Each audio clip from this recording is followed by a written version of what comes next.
দর্শক সকলকে স্বাগত জানাচ্ছি এনটিভি নিয়মিত আয়োজন আইএফআইসি ব্যাংক নিবেদিত সংলাপ প্রতিদিন অনুষ্ঠানে আপনাদের সাথে আছি আমি ফারজানা নাহিদ। আমরা এই টক শোতে রেগুলার বেসিসে আমরা সমসাময়িক এবং রাজনৈতিক কিছু বিষয় নিয়ে আলোচনা করে থাকি। আজকে আমরা সেরকম একটি টপিক নিয়ে আলোচনা করব। আলোচনায় যাবার পূর্বে পরিচয় করিয়ে দিচ্ছি আজকে যেই অতিথি আছেন আমাদের সাথে স্টুডিওতে তার সাথে। আমাদের সাথে আছেন সঞ্জিদা ইসলাম তুলি, যিনি মায়ের ডাক সেই সংগঠনের সংগঠক। তুলি আপা কেমন আছেন? আলহামদুলিল্লাহ ভালো। আপনাকে এনটিভি স্টুডিওতে স্বাগত জানাচ্ছি আরও একবার। তুলি আপা, মঙ্গলবার মায়ের ডাকের আপনারা হোস্ট করেছিলেন, একটা অনেক বড় একটা প্রোগ্রাম হয়েছে এবং সেটাকে আমরা সর্বদলীয় বলতে পারি একটা সমাবেশ। আমি একটু জানতে চাচ্ছি, ওটা মানবাধিকার দিবস উপলক্ষে ছিল, তো ওখানে আসলে কোন কোন টপিক প্রায়োরিটাইজড হয়েছে বা কি কি ধরনের আলোচনা হয়েছে যদি একটু জিস্ট দিতেন। আপনারা জানেন যে মায়ের ডাক ভুক্তভোগী যে পরিবারগুলা, যে ভিকটিম ফ্যামিলিগুলা গুমের শিকার এবং বিচার বহির্ভূত হত্যাকাণ্ডের শিকার পরিবারদের নিয়ে যেই আমাদের প্ল্যাটফর্ম, সেটা হচ্ছে মায়ের ডাক। বিগত এক যুগেরও বেশি সময় আমরা একসাথে কাজ করছি।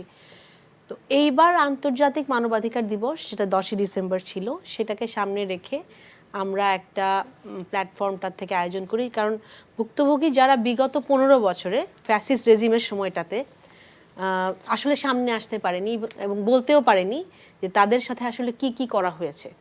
আপনি যদি এটা শুরু করি আমরা পিলখানা হত্যা থেকে, জি, সামরিক কর্মকর্তাদের যেভাবে হত্যা করা হয়েছিল এবং সেই হত্যাকাণ্ডে কিন্তু নির্দোষ বিডিআর সৈনিকদেরকেও মিথ্যা মামলায় ফাঁসানো হয়েছিল। তো এখানে দুইটা গ্রুপ অফ পিপল যারা কিন্তু কথা বলতে পারেনি এবং এই অন্যায়টাকে নির্বিচারে তাদের কোনো প্রতিবাদ জানানোর জায়গা বা স্থান ছিল না তখন, তো তাদেরকে সামনে নিয়ে আসা। তার পরবর্তীতে আপনারা জানেন যে শাপলা চত্বরে হেফাজতের যে ভাইদেরকে নির্বিচারে হত্যা করা হয়েছিল এবং আমরা কিন্তু সংখ্যাটা এখনো সঠিকভাবে জানি না আসলে হত্যা করার পরে কত সংখ্যা দাঁড়িয়েছিল ওই দিন। কারণ রাতের অন্ধকারে যখন ইলেকট্রিসিটি অফ করে লাশকে গায়েব করে দেওয়া হয়েছিল, অনেক লাশ, এবং তাদেরকে ধরে নিয়ে যাওয়া হয়েছিল এবং পরবর্তীতে তাদেরকেও টর্চার করা হয়েছে অনেক জঙ্গি সেল নামক ইয়েতে তকমা দিয়ে, জঙ্গি তকমা দিয়ে, এবং পরবর্তীতে তাদেরকে বিভিন্নভাবে হয়রানি করার পরে জেলে যেতে হয়েছে। এই যে অনেক বড় একটা সংখ্যা, এই মানুষগুলাকে কিন্তু আমরা বিগত 15 বছরের সামনে আসতে দেখিনি। এর পরবর্তীতে আমাদের যেই ভিন্ন মত, ভিন্ন দল যদি সরকারের এগেনস্টে বলে, সেই ভয়েসগুলাকে বন্ধ করার জন্য, একটা ভয়ের সংস্কৃতি ক্রিয়েট করার জন্য, যে হাজারো গুমের ঘটনা এবং এক্সট্রা জুডিশিয়াল কিলিং, যেটা বিচার বহির্ভূত হত্যাকাণ্ডের ঘটনা, তাদের এই ভিকটিম যতজন আমাদের প্ল্যাটফর্মে আছে, এবং আমরা আহ্বানটা জানিয়েছি পুরো বাংলাদেশ থেকেই, দলমত নির্বিশেষে, এবং সাধারণ মানুষ যাদের উপরেই এই অত্যাচারটা হয়েছে তাদের পরিবারকে আমাদের সাথে যুক্ত হওয়ার জন্য। এবং বিগত জুলাইয়ের অভ্যুত্থানে আমাদের যেই আহত ভাইরা যারা শহীদ হয়েছেন, যে শহীদ পরিবারেরা, যাদের ছাত্র জনতা, শ্রমিক এবং আপামর জনগণ যাদেরকে আসলে হত্যা করা হয়েছে নির্বিচারে আমাদের সামনে, তো সবাই ভুক্তভোগী কিন্তু এই বিগত 15 ফ্যাসিস্ট রেজিমের সময়ের যারা এত চরম মানবাধিকার লঙ্ঘনের শিকার হয়েছেন। এবং এটাকে আমরা কখনোই জাতীয়ভাবে তো নাই, আন্তর্জাতিকভাবেও তুলে ধরা যায়নি, এতটাই মানে সরকার কর্তৃক রুদ্ধ করে রাখা হয়েছিল এবং ভয় দেখিয়ে ভয়ের সংস্কৃতি ক্রিয়েট করা হয়েছিল। হ্যাঁ, সেই মানুষগুলাকে যে একসাথে আনার জন্য আমি যখন আহ্বান জানাই, তখন কিন্তু আমি দেখতে পেলাম যে আসলে সব প্ল্যাটফর্ম থেকেই মানুষ এসেছে এবং ঢাকার বাইরের বিভিন্ন জেলা থেকে অনেক মানুষ জয়েন করেছেন। তো সেটার একটাই ছিল আমাদের চাওয়া, যে বিচারের দাবিতে এক হই এবং আওয়াজ তুলি। এটা ছিল আমাদের একসাথে হওয়ার আসল উদ্দেশ্য, এবং আমরা মনে হয় ওই আওয়াজটা তুলতে পেরেছি। তো আমরা মনে করি যে না, এইভাবে করে যদি আমরা প্রত্যেকটা ভুক্তভোগী তাদের বিচারের দাবিতে এক জায়গায় থাকি, তাহলে হয়তো ন্যায় বিচারকে একটা জায়গায় নিয়ে আসতে আমরা সক্ষম হব, যেখানে আমরা এখনো যেতে পারিনি। এবং যতদিন না আসলে ওই ন্যায় বিচারটা আমরা আনতে পারবো, আমরা যে পরিবর্তন দেখতে চাই, আমরা যে সংস্কারের কথা বলি, ওই কোনো ইনস্টিটিউশন আসলে সেভাবে কাজ করবে না যতক্ষণ না আপনার ন্যায় বিচারটা প্রতিষ্ঠা হচ্ছে। জি, এই সরকারের যে আমরা যেটা জানি যে অন্তর্বর্তী সরকার, ওনারা অনেকগুলো কমিশন করেছেন, এর মধ্যে একটি তো পুলিশ সংস্কার কমিশন, এবং সেই সংস্কার কমিশনের কাছে রিসেন্টলি বিএনপি আই থিঙ্ক এই মঙ্গলবারে 5 দফা প্রস্তাবনা দিয়েছেন, যার একটি আমি একটু মেনশন করতে চাই, সেটা হচ্ছে র্যাব বিলুপ্তি। বাট এই র্যাবটা কিন্তু প্রতিষ্ঠিত হয়েছিল বিএনপির শাসনামলে 2004-এ, এবং তখনকার কথা যদি আমরা সবাই জানি, ওটার নাম ছিল অবশ্য র্যাপিড অ্যাকশন টিম, যেটা পরবর্তীতে র্যাব হয়ে যায়। তো তখন কিন্তু তাদের অনেক প্রশংসনীয় একটা কাজ, এই ক্রসফায়ারটাকেই অনেক প্রশংসনীয় ছিল, কারণ তখন হয়তো তারা রাইট ওয়েতে এই কাজটা করছিলেন। কিন্তু হয়তো সময়ের সাথে সাথে পরে, এবং আজকে দেখা যাচ্ছে বিএনপি কিন্তু ওনারাই কিন্তু চাচ্ছেন যে র্যাবের বিলুপ্তি হোক। আমরা যেটা বলতে পারি যে আসলে র্যাব তো একটা এলিট ফোর্স হিসেবে গঠন করা হয়েছিল নিরাপত্তার ক্ষেত্রে, যেন বিশেষ নিরাপত্তা দেওয়া যায়, কিন্তু ক্রসফায়ারটাকে আমরা কখনোই আসলে গ্রহণ করতে পারি না। আমাদের প্রত্যেকটা মানুষকেই বিচারের আওতায় আনতে হবে, এবং বিচারের আওতায় তার যেই সাজা হয় বা শাস্তি হয় সেইভাবে। এটাকে কোনোভাবেই আসলে মানবাধিকার, এটাও একটা অনেক চরম মানবাধিকার লঙ্ঘন।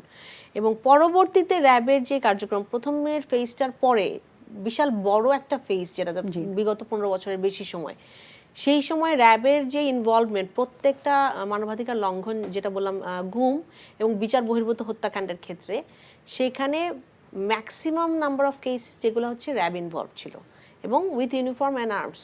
আর যেখানে তারা এই ঘটনাগুলো করার পরে অস্বীকার করে গেছে নির্দ্বিধায় আপামর জনগণের সামনে। তো সেখান থেকে এই দায়টা আসলে এড়ানো যায় না, এড়াতে পারে না। বাট আজকে তারা র্যাবের মহাপরিচালকের একটা স্টেটমেন্ট আমরা দেখেছি, যেখানে ওনারা একেবারে আমরা বলতে পারি যে দেশবাসীর কাছে ওনারা ক্ষমা চেয়েছেন, ওনারা স্বীকারোক্তি দিয়েছেন, এবং ওনার পরিচালকের একটা হয়তো কোট করতে পারি, উনি বলেছেন নিশ্চয়তা দিচ্ছি যে ভবিষ্যতে আর গুম ও খুনে জড়াবে না র্যাব। এরপরে আসলে কি হবে? এই আমরা বিগত এক যুগের বেশি যেই আন্দোলন, ক্যাম্পেইন, সংগ্রাম এবং এই যে বিচারের দাবিতে একসাথে হওয়া, এবং বিগত জুলাই অভ্যুত্থানের পরে আমরা এই পরিবর্তনের জায়গায় আসতে পেরেছি। এইটা একটা জায়গা যে তারা ক্ষমা চাচ্ছেন, এবং তারা হচ্ছে স্বীকার করছেন যে গুমের মতো চরম মানবাধিকার লঙ্ঘন এবং বিচারবহির্ভূত হত্যাকাণ্ডের সাথে র্যাব জড়িত ছিল।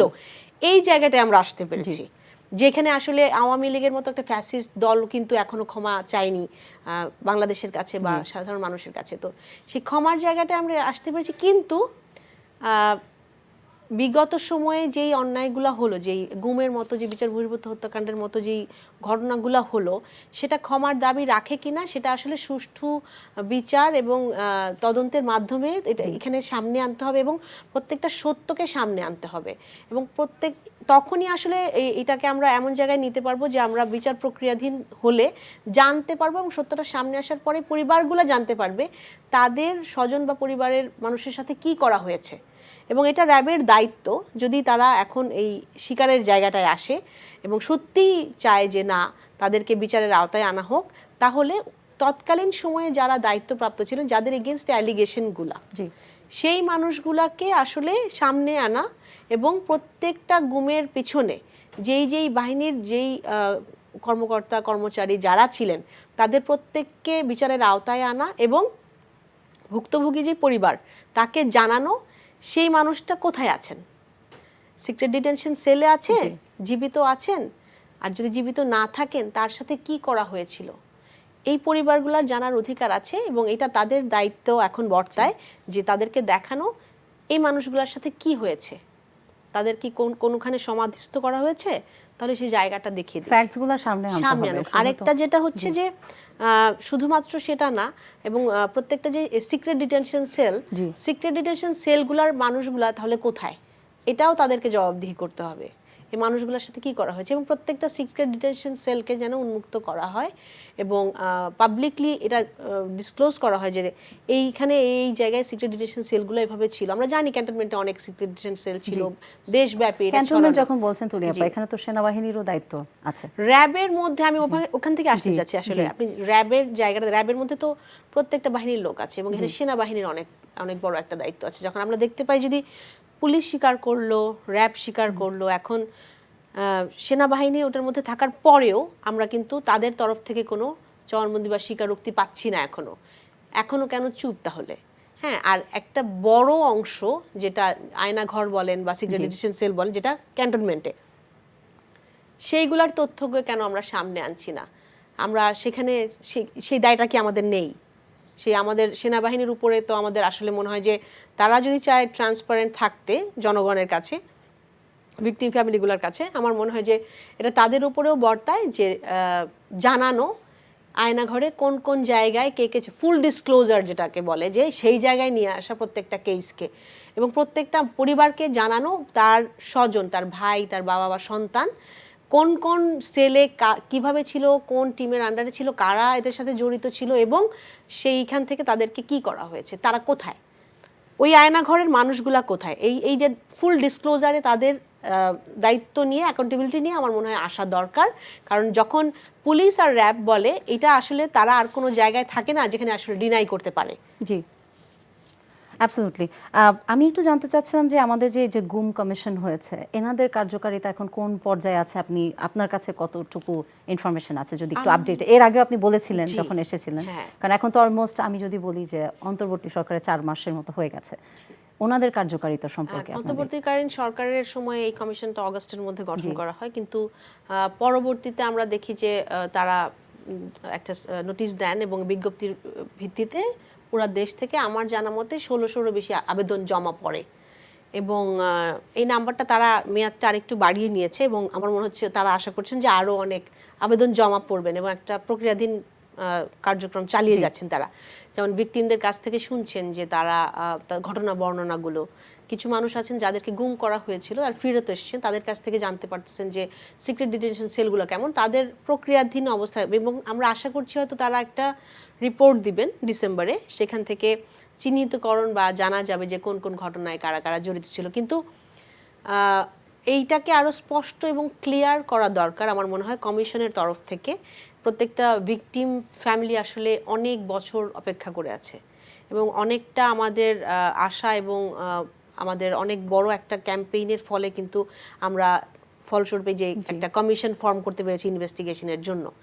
তো আর ইনভেস্টিগেশনের এই তথ্য বা চিহ্নিতকরণ ছাড়া আমাদের পক্ষে আসলে মামলায় যাওয়াটাও সম্ভব হচ্ছে না। তো সেই মামলায় যাওয়ার জন্য আমার মনে হয় যে কমিশনকে আরো একটু স্পিড আপ করা দরকার, এত মন্থর গতিতে না যে স্পিড আপ করা দরকার। কারণ পুরো দেশের হাজারো ফ্যামিলি কিন্তু অপেক্ষা করে আছে জানার জন্য যে তাদের সাথে আসলে কি করা হয়েছে, কোন কোন বাহিনী যুক্ত ছিল, বা এটার তারা বিচারের আওতায় যাবে না, কিন্তু বিচারের জন্য তো আমাকে যেতে হবে, কেসে যেতে হবে, আইসিটি ট্রাইব্যুনাল বলেন বা যেখানে মামলায় যেতে হবে, শনাক্তকরণ, একটা আইনি প্রক্রিয়ায় যাওয়া, এই দৃষ্টান্তগুলো তো স্থাপন করতেই হবে। এবং আরেকটা ভয়ের বিষয় যেটা বললেন যে 4 মাস চলে গেছে, তো 4 মাস চলে যাওয়া মানে প্রত্যেকটা এভিডেন্সের ক্ষেত্রে কিন্তু আমার রিস্ক বেড়ে গেল এবং আমরা কিন্তু ভয়ঙ্কর রকম এক একটা দিন পার করছি। হ্যাঁ, কারণ যারা সামনে চলে এসেছেন, যারা এতদিন বলতে পারেনি, এটাই আমি একটু জানতে চাচ্ছিলাম যে ওনারা যারা আসলেন আপনার এই প্রোগ্রামটাতেও তো যারা এসেছিলেন, ওনাদের নিশ্চয়ই এখন আবার ভয়টা বাড়ছে যে এই যে টাইমটা চলে যাচ্ছে, এভিডেন্সগুলো তো নষ্ট হয়ে যাচ্ছে এবং পরবর্তীতে এই টাইমগুলো যাওয়ার পরে যখন বিচারিক প্রক্রিয়া শুরু হচ্ছে না, তখন কিন্তু মানুষের মধ্যে ভয় ঢুকে যাচ্ছে আবার যে না, তথ্যগুলো তো রয়ে গেছে। এবং ওই মানুষগুলো কিন্তু এখনো ওই স্ট্রাকচারের মধ্যে বিদ্যমান, যাদের এগেইনস্টে অ্যালিগেশন, যাদের দ্বারা এই গুম এবং বিচার বহির্ভূত হত্যাকাণ্ডের মতো এই অ্যালিগেশনগুলো যাদের এগেইনস্টে, তো সেই ক্ষেত্রে এবং এই মানুষগুলো আসার পরে যে তথ্যগুলো আমরা পেয়েছি, কমিশন পেয়েছে এবং যারাই ইনভলভ এই কাজগুলো তাদের সাথে, যেমন মায়ের ডাক থেকে আমরা কিন্তু 100-এরও বেশি আবেদন কমিশনে করেছি এবং উইথ অল ডিটেলস, যেগুলো হচ্ছে ভিকটিমরা তাদেরকে কিভাবে নিয়ে যাওয়া হয়েছিল, কি কি টর্চার কি কি ওয়েতে করা হয়েছিল, তাদের সিক্রেট ডিটেনশন সেলগুলো কেমন ছিল, খুব মানে আসলে দুর্বিষহ তাদের যেই বর্ণনাগুলো খুব ভয়ঙ্কর রকমের। আর টর্চার সেলের যেই বর্ণনা করেন সেগুলো স্বাভাবিকভাবে আসলে মেনে নেওয়া সম্ভব না। তো সেই ক্ষেত্রে এই এত বড় চরম মানবাধিকার লঙ্ঘন যেই জায়গায়, সেই জায়গায় আমাদের মনে হয় যে আমরা অনেক বেশি আরো অনেক ফাস্টার লেন্দি হয়ে যাচ্ছে প্রসেসগুলা এবং আমরা তো এটা খুব ভিজিবল আমাদের মনে হয়। আর এখন নিজেদের কাছ থেকে এসেই কিন্তু স্বীকার করছেন, বিকজ পরিবর্তনটা এখন ওই জায়গায় নিয়ে এসছে তাদেরকে, তো সেই জায়গা থেকে আমরা আসলে ডিনাই করতেই পারি না। তো আমাদের মনে হয় যে প্রত্যেকটা ঘটনার যেটা আমরা বলি যে ফুল ডিসক্লোজারে যাওয়া দরকার। আর এটার জন্য আমার মনে হয় যে স্বচ্ছতার দরকার, ন্যায় বিচার প্রতিষ্ঠার দরকার। তো আমরা সেখান থেকে স্বচ্ছতাটার কি কোনো অনুপস্থিতি আপনি দেখছেন নাকি আপনার মনে হচ্ছে যে এটা বিলম্বিত হচ্ছে, কারণ তারা কি একটা কোনো সিকোয়েন্স মেনটেইন করছেন যে আগে সবাই আগে সামনে আসবে, সব তথ্য আসবে, তারপর বিচার প্রক্রিয়া, এটা তো সিমultaneously করা যায়, হ্যাঁ, তাই না? সাইড বাই সাইড তো দুইটা কাজই চলতে পারে। জি, আপনি যেটা বলছেন যে বিলম্বিত হচ্ছে নাকি এটার দেখাই যাচ্ছে না যে প্রক্রিয়াটা ক্লিয়ার না, প্রক্রিয়াটা স্বচ্ছ না আমি বলবো। প্রক্রিয়াটা ক্লিয়ার হলে আচ্ছা আমরা জানতে পারতাম যে কতটুকু প্রোগ্রেস হলো, বা অ্যাটলিস্ট এই জায়গায় এই ঘটনাগুলো তো শনাক্ত করে তাদেরকে জানানো হয়েছে বা কি করা হয়েছিল সামনে চলে আসতো। সেইখানে 4 মাস চলে গেল, আমরা যদি দেখি 5ই আগস্টের যারা পরে। এই যে পরিবার, আপনিও আছেন এখানে, হ্যাঁ, এই যে একটা ভরসার জায়গায় ওনারা এসেছেন, এই ভরসাটাও তো আস্তে আস্তে চলে যাবে বলবো না আমি, যে আপনারাও তো এটা ভরসার জায়গা থেকে সরে যাবেন, সবাই জানতে চাই যে কি হবে, স্বজন কোথায় আছে, কি হচ্ছে, আমরা কোন দিকে যাচ্ছি। আসলে 5ই আগস্টের পর থেকে কিন্তু দাঁড়ানো আমরা আয়নাঘরের সামনে, ডিজিএফআই অফিসের সামনে থেকে শুরু করে বলেন গত 10 তারিখ পর্যন্ত, যে বড় ক্যাম্পেইন পর্যন্ত আমরা আন্দোলন চালিয়ে যাচ্ছি। তো সেই জায়গা থেকে আমাদেরকে যদি বলি যে আমরা গণঅভ্যুত্থানের পর নতুন বাংলাদেশে এসেছি, আমাদেরকে কিন্তু রাজপথ থেকে এখনো পর্যন্ত মানে কোনো সুযোগ দেওয়া হচ্ছে না, ওখানেই থাকতে হচ্ছে বিচারের দাবির জন্য। তাহলে আমরা আসলে যেই পরিবর্তন বলছি সেই পরিবর্তনটা আমরা আসিনি এখনো। তো সেই সুনিশ্চিত করার জন্য যে সুষ্ঠু ন্যায় বিচারটা আমরা পাই এবং স্বচ্ছতার সাথে জবাবদিহিতার সাথে যেন ন্যায় বিচারটা প্রতিষ্ঠিত করা যায়, সেই জায়গায় যেন আমরা যেতে পারি। দর্শক, আলোচনায় ফিরবো তার আগে আমাদের আরেকজন অতিথি এই মুহূর্তে জয়েন করেছেন আমাদের স্টুডিওতে, পরিচয় করিয়ে দিচ্ছি। আমাদের সাথে যোগ দিয়েছেন অ্যাডভোকেট সোহেল রানা, উনি আইনজীবী, সুপ্রিম কোর্ট। আপনাকে ধন্যবাদ এনটিভি স্টুডিওতে আসবার জন্য। রানা ভাই, আপনাকে যদি একটু জিজ্ঞেস করি, আমরা একটা আলোচনা করছিলাম অলরেডি ফার্স্ট হাফে, যে আমরা এই যে গুম খুনের যে বিচার কার্য, এটাতে তুলিয়াপা বলছিলেন যে স্বচ্ছতা এবং ন্যায় বিচার পাবার যে প্রক্রিয়াটা, এটা একটু ডিলেড হচ্ছে। আপনি যদি, এবং আপনি কিন্তু ওয়ান অফ দ্য ভিকটিমস, তো আপনি যদি ওই সেন্স থেকেও বলেন একজন ভিকটিম হিসেবেও এবং একজন আইনজীবী হিসেবে, যে আসলে এই বিচার কার্যটা কোথায় আছে, কেন বিলম্বিত হচ্ছে, আপনার একটু মন্তব্য দরকার। আচ্ছা, ধন্যবাদ আপনাকে। প্রথমে আন্তরিকভাবে দুঃখিত আমি মানে লেট করে আসার জন্যে। আপনি যে সুন্দর একটা প্রশ্ন করেছেন, আসলে গুমের বিষয়টা, এটা তো আসলে স্বৈরাচার সরকাররা করে, সব স্বৈরাচার সরকাররাই এই গুম খুন বিচার বহির্ভূত হত্যা এগুলোর উপর ডিপেন্ড করেই তারা ক্ষমতায় টিকে থাকে। এখানে একটা ব্যাপার আছে যেটা আমি এর আগেও বলতে চেয়েছি, যে এখানে একটা আইনের গ্যাপ আছে। এই গ্যাপটার কারণেই করে। আইনের গ্যাপটা হলো, দেখুন আপনার গুমের উপরে স্পেসিফিকলি আলাদা কোনো আইন আমাদের দেশে কিন্তু নেই। আচ্ছা, যেটা আছে অ্যাবডাকশন, কিডন্যাপিং, অ্যাবডাকশনের উপরে, এটা কিন্তু গুমের এটাকে কাভার করে না, কোনোভাবে কোনো দিক থেকে কাভার করে না। আমি অনেক স্টাডি করে দেখেছি। এখন আপনার গুমের ব্যাপারে যে কাউকে ধরে নিয়ে আসে 24 আওয়ার্সের মধ্যে তাকে কোর্টে চালান দিতে হবে, এটা আছে 24 ঘন্টার মধ্যে। আচ্ছা, যদি 24 ঘন্টার মধ্যে আমি না দিই, তাহলে যে কি, এটার কোনো আইন নেই। এখন আপনি অবাক হবেন যে গুমের উপরে আলাদা কোনো ধারাও নেই, তাহলে আপনি মানে শাস্তিটা দিবেন কিভাবে? আমি এটার জন্য রিপ্রেজেন্টেশন তৈরি করেছি, আমি মন্ত্রণালয়ে এটা দিয়েছি যে গুমের উপরে আলাদা একটা বিধান তৈরি করা হোক। হ্যাঁ, সেখানে আমার কোনো রেসপন্স মেলেনি। আমি মোটামুটি আমার 90% কাজ হয়ে গিয়েছে। আমি একটা রিড করছি যে গুমের উপরে শাস্তিগুলো, বিধানগুলো কেমন হওয়া উচিত, কী ধরনের হওয়া উচিত, এই ডিটেলসটা আমি আবার রিপ্রেজেন্টেশনটা তৈরি করে এটা একটা ডিমান্ড লেটার অলরেডি পাঠিয়েও দিয়েছি। ওটাও আমার কাছে রিটার্ন এসছে, মানে এটা জিইপি করে পাঠিয়ে দিতে হয়, ওটা রিটার্ন এসছে। এখন বন্ধের আগে আর হলো না, আমিও ব্যস্ত ছিলাম, বন্ধের পরপরই আমি এই রিডটা করব। এবং এটার গুমের উপরে যেন অবশ্যই সর্বোচ্চ শাস্তি ফাঁসি দেওয়া হয়। কারণ দেখেন, একজন গুম হয়, পাশে তুলিয়াপু আছে, জানেন ওনার ভাই গুম হয়েছে, কিন্তু যেই শাস্তি ওনার ভাই আল্লাহ জানে তাকে কি অবস্থায় রেখেছেন, কিন্তু ওই শাস্তিটা আমার মনে হয় পুরো পরিবার ভুগেছে। এটা আমিও একজন ভুক্তভোগী। আমি জানি যে আমি যতটুকু ওখানে ভুগেছি, মানে তার থেকে কোনো অংশে আমার মা বাদ নেই, সে ভোগেনি, আমার ওয়াইফ, আমার বাচ্চারা, আমার বাবা ওই টাইমে মারা গিয়েছেন। তো আসলে এই জিনিসগুলো আসলে কোনো কিছুর সাথে আপনি কোনো কিছু মেলাতে পারবেন না। গুমটা এতটাই ভয়াবহ। তো আমাদের দেশে দরকার আইনের এটার একটা আলাদা বিধান দরকার। অবশ্যই গুমের জন্য একটা বিধান দরকার এবং সর্বোচ্চ শাস্তি এটা ফাঁসি হওয়া উচিত। আর এখন যেটা করছে এটা আসলে কাভার করে না। অবশ্যই আগে গুমের এই জন্য কারণেই কি বিলম্ব হচ্ছে আপনি বলছেন, যে যেহেতু এই আইনটা স্পষ্ট কোনো আইন এতদিন ছিল না, এখন আপনি এটাতে ট্রাই করছেন, হ্যাঁ, এটা কি কারণ এটাও একটা হতে পারে। তাছাড়া তারা আমলে তো নিবে, তদন্ত করবে। যেরকম আমি আন্তর্জাতিক অপরাধ ট্রাইব্যুনালে আমি দ্বিতীয় যে ওখানে সাবমিট করেছি, আজ পর্যন্ত কিন্তু তদন্তও এলো না। হ্যাঁ, তাহলে তদন্তটা তো অ্যাটলিস্ট আসবে। দেখেন পুরো দেশে ম্যাসিভ আকারে জানানো হলো গুম হয়েছে, আয়নাগর একটা প্রতিশব্দ, এই র্যাব অনে বলেন, DJFI বলেন। দেখুন ওরা যখন যাচ্ছে তখন ওরা এটাও বলছে যে হ্যাঁ আমরা গিয়েছি, গুম কমিশনে গিয়েছে, হ্যাঁ ওখানে পেইন্ট করে দেওয়া রয়েছে। আচ্ছা, তাহলে এই প্রমাণ কি মুছে ফেলে দিল না? তো যারা গুম করলো তারা যেমন অপরাধী, যারা এই তথ্য প্রমাণগুলো মুছে ফেলছে তারা তো সমান অপরাধী। হ্যাঁ, তাহলে আমরা এই সময়গুলো দিচ্ছি কেন? তদন্তের জন্য যে এখন আসবে, এটাও ডিলে হচ্ছে কেন? তো একটা সুযোগ করে দেওয়া আসলে এভিডেন্সগুলো ট্রাইব্যুনালে দেখেন আমরা যে দিয়েছি, এখন পর্যন্ত আমার কাছে কোনো কল আসলো না যে জাস্টিফাই করার জন্য যে আপনি কে নিয়ে ছিল, কিভাবে কি ছিলেন।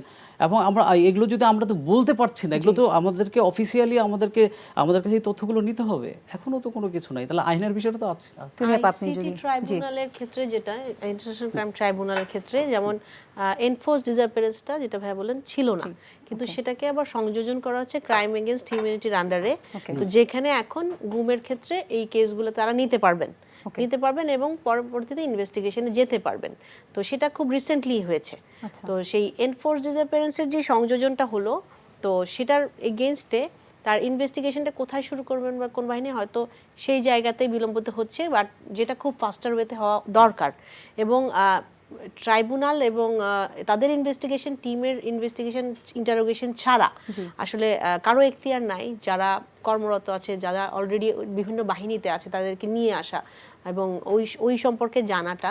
তো সেই ক্ষেত্রে আমার মনে হয় যে আরও বেশি যত দ্রুত সময় সম্ভব সেই সময়ের মধ্যে যদি না করা হয়, আমরা অলরেডি যে সিক্রেট ডিটেনশন সেল ভিজিট করার পরে অনেকে বললো যে এভিডেন্সগুলো হারিয়ে যাচ্ছে, মুছে ফেলা হচ্ছে, নামগুলো লেখা ছিল ভেঙে ফেলা হয়েছে, এবং কমিশন যেটা ডিসক্লোজ করলেন, কোনো তদারকি সেরকম ভাবে দেখা যাচ্ছে না, যেগুলোকে ঢেকে ফেলা as it is রেখে দেওয়া। এগুলো কিন্তু রিপিট হবে। আপনি একটা জিনিস খেয়াল করেন যে আপনার রিসেন্ট যেটা আসাদের সরকার পতন হলো, আপনারা একটা জিনিস খেয়াল করেন, ওখানে সিদনায়া মনে হয়, মানে আমাদের আয়নাঘর, ওদের সিদনায়া। তো ওই কারাগারে 1,36,000-এর উপরে ওরা ছিল, এটা 56 বছরে। তাহলে দেখুন আমাদের 16 বছরে এখানে শেখ হাসিনা, তাহলে এটা তো আরো কয়েক গুণ বাড়তো। আল্লাহর অশেষ শুকরিয়া যে সরকার গভর্নমেন্ট নেমে গিয়েছে। যদি এই সরকারও 56 বছর থাকতো, কারণ এই 16 বছরে যদি এই অবস্থা হয়, তাহলে ওই 56 বছরের থেকে এটার কয়েকশো গুণ বেশি হতো। তো আল্লাহ আমাদেরকে বাঁচিয়েছে। তো এখন আমাদের প্রত্যেকটি দেশের প্রতিটি মানুষকে সচেতন হতে হবে, কোনোভাবেই যেন কোনো সরকার গুমের উপর ডিপেন্ড করে রাজনীতি করতে না পারে, ক্ষমতায় টিকে থাকতে না পারে। কিন্তু এখন যদি না হয়, শাস্তিটা ভীষণ জরুরি। হ্যাঁ, এবং এই শাস্তিগুলো না দিয়ে তো সামনে আগানো যাবে না। এখানে আরেকটা জিনিস আমি বলি, এখানে চেইন অফ কমান্ড নষ্ট করতে হবে। হ্যাঁ, নাহলে আদার্স তো হবে না। কারণ আপনি দেখেন শুধু শাস্তি দিলেও হবে না, এটার বিধানগুলো এরকম করতে হবে যারা এটার সাথে জড়িত তারা যেন, যারা উপর লেভেল থেকে শুরু করে নিচ পর্যন্ত সবাই যেন এই শাস্তির আওতায় আসে, তাহলে চেইন অফ কমান্ডটা ভেঙে যাবে। এবং যারা এটার সাথে জড়িত থাকবে তারা যেন বেতন ভাতা কোনো কিছু থেকে, সব কিছু থেকে যেন বঞ্চিত থাকে। আর আরেকটা জিনিস, সেটা হলো যখন আমার সুপিরিয়র আমাকে অর্ডার করছে, আমি যেন ওইটার স্বাধীন থাকতে পারি। আমার সুপিরিয়র আমাকে অর্ডার করবে আর আমি যেন ওটা যেন ডিনাই করতে পারি, এই পরিমাণ ক্ষমতাও যেন দেওয়া হয়। আদারওয়াইজ এটা আপনি বন্ধ করতে পারবেন না। কারণ কি, আপনার সুপিরিয়র আপনাকে কমান্ড করবে, আপনি শুনতে বাধ্য। এবং এটার ক্ষেত্রে তুলিয়াপা তখন বলছিলেন যে ভয়ের সংস্কৃতিটার যে চর্চা হয়েছে, এটার প্রচলন, সেটা যদি দূর না হয়, তাহলে তো আপনি যেটা বলছেন যে আমার বস যদি এরকম করে, তাহলে সে তো বলতেও পারবে না সামনে এসে।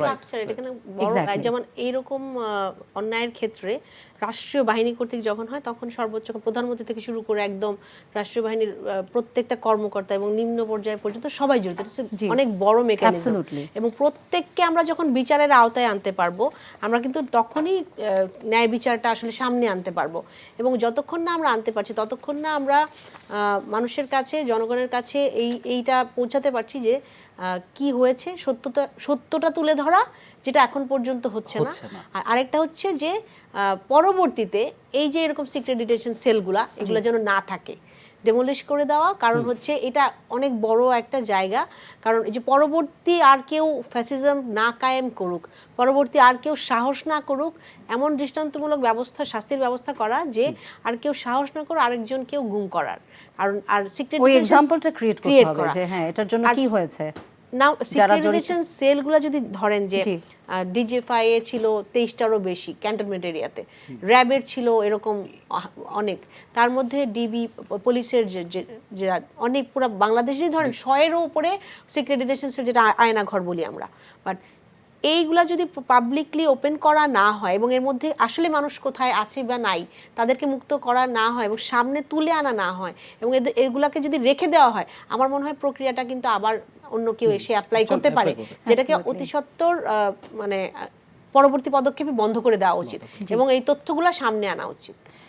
আমাদের যে ডেটাটা ছিল তুলিয়াপা, গতবারও আমরা এটা নিয়ে আলোপ করেছিলাম যে গত 15 বছরে 1600-র মতো মানুষ, এটা এই ডেটাটা এসেছিল, তার ভিতরে আমরা জানি যে 700-র উপরে এখনো গুম আছে।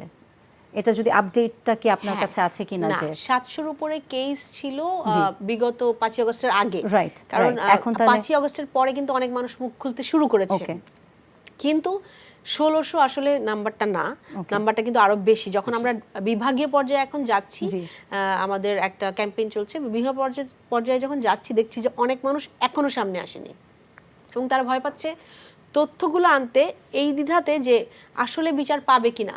কারণ এখন তো বিচারটা এক্স্যাক্টলি মানে এটা তো একটা সাইক্লিক, ওইভাবে একটু চেইন কাজ করে যে বিচার আসলে আরো মানুষ আসবে সামনে, কিন্তু যখন বিচার হবে না তখন তো অনেকে হয়তো ভয়টা আবার কি বিপদে পড়বেন কিনা সামনে, তাকে ওইটা নিয়ে হয়রানির মুখোমুখি হতে হবে কিনা, কারণ এটা অনেক বড় একটা হ্যারাসমেন্টের ভিতর দিয়ে এসছে তিনি, তার পরিবার এবং সবাই, তো সেইটা কি আবার রিপিট হবে কিনা সেই জায়গায় কিন্তু আমরা এখনো নিতে পারি। আমি একটু অ্যাড করি, আমার একটা ক্লায়েন্ট মামলা করতে আসলো, তো সে গুম হয়েছিল, সে নিজে, সে যখন গুম হয় তাকে যখন, এটা চাঁপাইনবাবগঞ্জের ঘটনা, এটা বেশ আলোচিত ঘটনা সেতাউর, তো তাকে যখন তার পরিবার হুমকি দামকি দেয়, যে তার পরিবারকে হুমকি দেয় যে এটা মামলাটা তুলে নিতে বা তোমরা বাড়াবাড়ি করিও না, তাহলে কিন্তু দুই ভাই গুম হয়ে যাবে। তখন কিন্তু দুই ভাই মানে পরের ভাইকেও কিন্তু গুম করলো, এক ভাইকে ছেড়ে দিল, কিন্তু প্রথম যাকে নেওয়া হয়েছে তাকে আজও কি করলো এখনও কিন্তু এটা না, এটা আমি আন্তর্জাতিক অপরাধ ট্রাইব্যুনাল এটা মামলাটা জমা দিয়েছি, প্রায় 1 মাসের উপরে হয়ে গেল, এখন পর্যন্ত তদন্ত হলো না যে যেহেতু একজন ফিরে এসছে আরেকজন এখনো জীবিত না মৃত, এটা এখনো তদন্ত হলো না। তো এত যদি ধীর গতিতে আগায় তাহলে ওই পরিবার বোঝে যে আমার আরেকটা পরিবারের সদস্য এখনো নিখোঁজ, তারা বুঝে এই কষ্টটা, তো এত ধীরগতিতে হলে তো চলবে না। হ্যাঁ, এগুলো তো যেই পরিবারের সঙ্গে এটা ঘটে যায় তারা বুঝে এটা কষ্টটা কি পরিমাণ। হ্যাঁ, তো আসলে এগুলো একটু আরও বেশি দ্রুত আকারে এগুলো বাড়ানোর দরকার, তদন্তগুলো দ্রুত করার দরকার, এখন পর্যন্ত তদন্তই আসছে না। র্যাবের আজকের যে স্টেটমেন্ট এসেছে সেটার বিষয়ে যদি আপনার একটু মন্তব্য চান, আমরা একেবারে শেষের দিকে চলে এসেছি। র্যাবের স্টেটমেন্ট আজকে স্বীকারোক্তি এসেছে, আজকে তারা স্বীকারোক্তি করলো, কিন্তু আমি ওই যে একটু আগে বললাম যে আপনি আপনার প্রমাণাদি যত কিছু আছে আপনি সবগুলো সরিয়ে ফেলার সুযোগ পেলেন। হ্যাঁ, জবাবদিহিতার কোনো কিছু নেই, কারা কারা ওই টাইমগুলোতে ছিল এগুলো তো তারা অবশ্যই এগুলো জানা যাবে। তো ওই সময়ে কারা কারা ছিল তাদেরকে এখনও কেন ধরা হলো না, ইন্টারোগেট কেন করা হলো না, এই জিনিসগুলো যদি এত মানে ডিলে হলো, তারা তো এখন যে যার মতো করে সাফাই দেওয়ার, যে যার মতো করে এক্সপ্লেইন করার কত সুযোগ পেয়ে গেল। হ্যাঁ, এত ডিলে কেন হলো? হ্যাঁ, এটাও তো একটা বিষয়, যদি এত দেরি করবেন তাহলে এখন স্বীকারোক্তির কি যায় আসে, এখন তো তারা পূর্ণ প্রস্তুতি নিয়েই রেখেছে এবং যারা এটার সাথে জড়িত। জি তুলিয়াপা, আপনি কিছু বলছিলেন। আপনারা সবাই জানেন যে অনেকে বর্ডার পার হয়ে চলে গেছে। জি, আমি এটাই বলতে চাচ্ছিলাম এখন যে এই ডিলেটার কারণে বড় একটা অংশ যারা এটার সাথে জড়িত, আওয়ামী দোসররা যারা ছিল এবং তৎকালীন আমলারা যারা ছিলেন এবং বিভিন্ন বাহিনীতে যারা ছিলেন, তারা কিন্তু অনেকেই বিভিন্ন দেশে চলে গেছেন এবং লুকিয়ে পালিয়ে গেছেন। তো সেই সুযোগটা আমরা কিন্তু এর মধ্যে করে দিয়েছি এবং ক্ষমা চাইলেই কিন্তু দায় মুক্তির জায়গায় চলে আসা যায় না। একটা পরিবর্তন আমরা দেখছি, বাট দায় মুক্তির জায়গায় আসতে গেলে আসলে স্বচ্ছতার সাথে, ট্রান্সপারেন্সির সাথে তথ্যগুলোকে সামনে আনতে হবে। আমি জানি যে আমি কি করেছি, সো ওরা তো জানে যে ওরা জঘন্যতম কাজ করেছে, তারা তো তাদের মতো করে সাফাই দেওয়ার মতো নিজেকে সেভ করার জন্য, পৃথিবীর সবচেয়ে কুখ্যাত খুনি যে সেও কিন্তু নিজের পক্ষে বলে বা নিজেকে সেভ করতে চায়, তো এই সুযোগটা আমি দিলাম কেন? হ্যাঁ, এটা তো এবং এই এগুলো সময় ক্ষেপণের জন্য তো এই জিনিসটা আরো বাড়বে, এই বাড়বে। যে চলে যাচ্ছে, এই যে আমরা জবাবদিহিতাটা জানতে পারছি না। নাই, জি। এইটা যে এই না থাকার কারণেই এগুলো আরো মেসিভ আকারে হয়েছে। এবং এগুলো যদি আমরা এখনো আমরা জনগণ যদি আমরা এখনো সচেতন না হয়, জি। এটা আরো বাড়বে, এগুলো হবে, এগুলো আবার পুনরাবৃত্তি হবে। স্বীকারোক্তির জায়গায় যখন এসেছি তখন আমার মনে হয় যে তথ্যগুলো যত তাড়াতাড়ি সম্ভব সামনে আনা এবং তুলে ধরা, কারণ আরো এভিডেন্স হয়তো তারা ইন দ্য মিন টাইম যদি নষ্ট হয়ে যায় তাহলে হয়তো আরো বিলম্বিত হবে। Immediately এটার ইমিডিয়েটলি বিষয়ে করা, একেবারে action অতি oriented সত্বর করা। প্ল্যানগুলো করতে এবং হবে। আমার মনে হয় যে যে বাহিনী যে আমরা বলছিলাম আর্মি রিলেটেড, তাহলে তারা কেন এখনো চুপ? এখনো অ্যাকাউন্টেবিলিটি সামনে কি তাদের নেই? তো সেই জায়গা থেকে আমার প্রশ্নটা হচ্ছে যে আমরা জানতাম ক্যান্টনমেন্টে অনেক মানুষকে রাখা হয়েছিল বিভিন্ন আয়নাঘরে, বিভিন্ন সিক্রেট ডিটেনশন সেলে, সেই জায়গাগুলোকে কেন ডিসক্লোজ করা হচ্ছে না? জি। ফুল ডিসক্লোজার করে কেন ফ্যামিলিকে জানানো হচ্ছে না? এবং হুকুমের আসামি হিসাবে এটা কিন্তু অবশ্যই রাষ্ট্রপ্রধান এড়াতে পারে না। এবং যেহেতু তখনকার স্বৈরশাসক হিসাবে শেখ হাসিনার প্রধান ছিল, আমার মতে এটা ওনার সর্বোচ্চ শাস্তিটা হওয়া উচিত। কারণ ওনার হুকুমে এগুলো হয়েছে, ওনার অগোচরে এগুলো মানে করার কথা না। এই জন্য তার শাস্তিটা যেন সর্বোচ্চ হয়, এটা একটা উদাহরণ হিসাবে থাকবে। এবং পরবর্তী যে কোনো সরকার রাষ্ট্র গঠন করুক না কেন, সে কিন্তু ভাববে, হ্যাঁ, এটা কতটুকু কার্যকর হচ্ছে সেটা পরে, আগে শাস্তিটা আপনি নিশ্চিত করেন। হ্যাঁ, যে সর্বোচ্চ শাস্তি মৃত্যুদণ্ড আপনি দিয়ে দেন। হ্যাঁ, একজনকে অন্যায়ভাবে বিচার বহির্ভূতভাবে আপনি আটকিয়ে রাখতে পারবেন না। হ্যাঁ, এটা কোনোভাবে যায় না। এটা যদি দৃষ্টান্তমূলক কোনো সর্বোচ্চ শাস্তিটা না দেয়, সর্বোচ্চ শাস্তি মৃত্যুদণ্ড না হয়, এটা আবার পুনরাবৃত্তি হবে। জি। এবং আমরাই ভুগবো এটা। আমরা যারা জনসাধারণ আছে, কেউ না কেউ, আমার মতো আপনার মতো কেউ না কেউ আবার রিপিট ভুগবে। করার চান্স থাকবে সেটা। ইভেন গতকালকে এটা আমাদের দেখেছেন, এক মহিলার সাথেও এটা হয়েছে। আমাদের তরফ থেকে বলা যেটা যে এত ভুক্তভোগী, এত হাজারো মানুষ যাদেরকে 7,000-এর বেশি প্রাণের আমাদেরকে জীবন দিতে হয়েছে তাদেরকে, এবং পরবর্তীতে কিন্তু আমরা এই পরিবর্তনের জায়গায় আসতে পেরেছি এবং তিনি পালিয়ে যেতে বাধ্য হয়েছেন। তো স্বচ্ছ আর ন্যায় বিচারের জায়গাটাতে আমাদেরকে থাকতে হবে। হ্যাঁ, স্বচ্ছ আর ন্যায় বিচার যখনই আমরা আনতে পারবো সামনে, তখন আসলে আমরা মনে হবে যে না, আমরা তাদের এই এতগুলো প্রাণের বিনিময়ে যে জায়গায় এসেছি, সেটার একটা তার জায়গায় আমরা হয়তো পরিবারগুলোকে আমরা সেই জায়গায় নিতে পারবো। ঠিক আছে, তুলি আপা আপনাকে এবং রানা ভাই আপনাকে ধন্যবাদ এনটিভি স্টুডিওতে আসবার জন্য। আমরা একেবারে শেষ পর্যায়ে চলে এসেছি। দর্শক, আপনারা দেখছিলেন আইএফআইসি ব্যাংক নিবেদিত সংগ্রাম প্রতিদিন অনুষ্ঠান। দেখা আরও আরেকটি এপিসোডে। সবাই ভালো থাকবেন, সুস্থ থাকবেন।